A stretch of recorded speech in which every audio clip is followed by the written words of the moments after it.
Confidence رکھیں، لیکن اللہ کے نبی صلی اللہ علیہ وسلم کی تعلیم ہے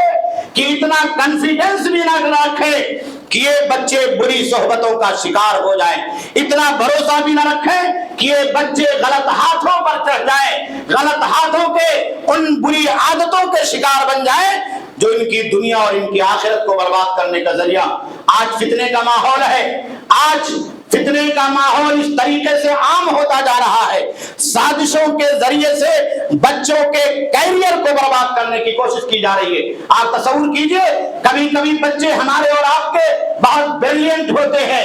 اچھے ہوتے ہیں اور ان کی عادتیں اچھی ہوتی ہیں۔ بہت سارے لوگ ایسے ہوتے ہیں جن کو بچوں کی عادتیں، ان کی اچھائیاں بھاتی نہیں ہیں، وہ چاہتے ہیں کہ یہ بچہ بھی بگڑ جائے، وہ چاہتے ہیں کہ یہ بچہ بھی دنیا کے اندر خراب ہو جائے، وہ چاہتے ہیں کہ اس بچے کا روٹ بھی غلط ہو جائے۔ اس لیے میرے بھائیوں، میرے دوستوں،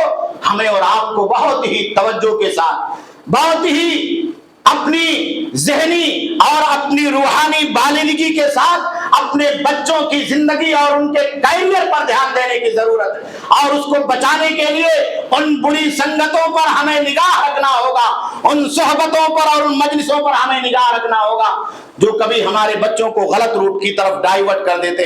اور پھر اس کے ذریعے سے ان کا تعلیمی کیریئر برباد ہو جاتا ہے، ان کی جوانی برباد ہو جاتی ہے، وہ تعلیم میں آگے جانے کے بعد پیچھے ہو جاتے ہیں، وہ دین میں آگے جانے کے بعد پیچھے ہو جاتے ہیں، وہ بیک میں آ جاتے ہیں۔ اس لیے ہمیں اور آپ کو چاہیے کہ ہم اور آپ اللہ کے نبی جناب محمد رسول اللہ صلی اللہ علیہ وسلم کے تربیت کے ان نرالے انداز کو اور اسلوب کو سیکھیں جو قرآن کے ذریعے سے اور احادیث مبارکہ کے ذریعے سے اللہ نے اور اللہ کے نبی صلی اللہ علیہ وسلم نے ہمیں اور آپ کو عطا فرمایا ہے۔ اولاد ہمارے اور آپ کے لیے بہت قیمتی سرمایہ، ان کو دیکھنا، ان کی نگہبانی کرنا، ان کی صحیح پرورش اور پرداخت کرنا، ان کی دنیا کو بنانا، ان کو خوشحال زندگی دینا اور ان کی کیریئر کو دنیا کی زندگی کے اندر بہتر بنانا، یہ ہماری اور آپ کی ذمہ داری ہے، والدین کی ذمہ داری ہے، اور اسی کے ساتھ ساتھ ان کی آخرت کو سنوارنا، ان کو اچھی تعلیم دینا، صحیح عقیدہ اور ایمان دینا،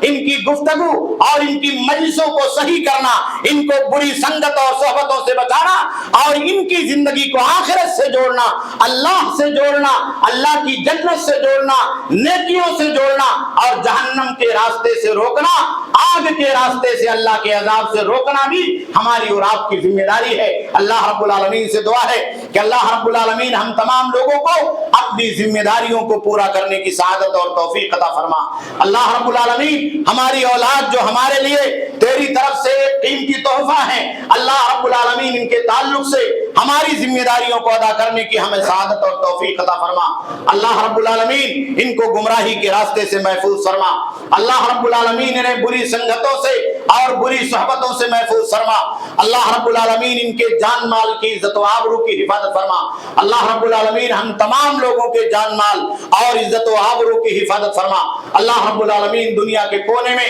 جہاں بھی مسلمان بھائی رہتے اور بستے ہیں، اللہ رب العالمین تو ان کے جان مال، عزت و آبرو کی حفاظت فرما۔ بار الہ دنیا کے کونے میں جتنے بھی مسلمان بھائی پریشان حال ہیں، اللہ رب العالمین تو ان کی پریشانیوں کو دور فرما دے۔ اللہ رب العالمین جو لوگ بیمار ہیں انہیں شفائے کاملہ اور عاجلہ عطا فرما دے۔ اللہ رب العالمین جو محتاج اور تنگ دست ہیں، اللہ رب العالمین تو اپنے فضل و کرم سے ان کی محتاجی اور تنگ دستی کو مالداری اور تونگری کے اندر تبدیل فرما دے۔ اللہ رب العالمین تمام لوگوں کو رزق حلال کی سعادت عطا فرما۔ اللہ رب العالمین تمام لوگوں کی روزیوں کے اندر خیر اور برکتیں عطا فرما۔ اللہ رب العالمین ہم تمام لوگوں کو ایک بنا دے، نیک بنا دے، نیکی کے اوپر قائم اور دائم فرما دے۔ اللہ رب العالمین جب تک زندہ رہے ایمان کے اوپر زندگی گزارنے کی سعادت عطا فرما، خاتمہ ہو اسی ایمان پر ہو، کلمہ لا الہ الا اللہ محمد رسول اللہ صلی اللہ علیہ وسلم پر ہو۔ ربنا تقبل منا انک انت السمیع